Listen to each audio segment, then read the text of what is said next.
रमज़ान में करना क्या है, इबादत कौन कौन सी हमने ज़्यादा करनी। सबसे पहले तो ये समझ लें कि रोज़ादार का सारा वक्त ही इबादत में है। उसे कहा गया है कि रोज़ा तेरे लिए ढाल है।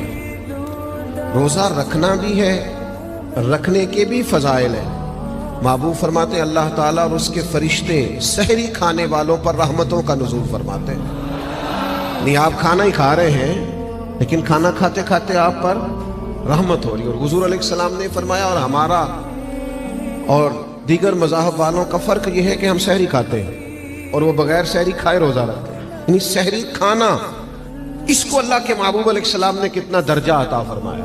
अब आपने रोज़ा रख लिया, रोज़ा ढाल है, इसको रखना भी है और इसकी हिफाजत भी करनी है। थोड़ा सा अपने आप को रमज़ानुल मुबारक में बदलना है, रूटीन का काम नहीं करना।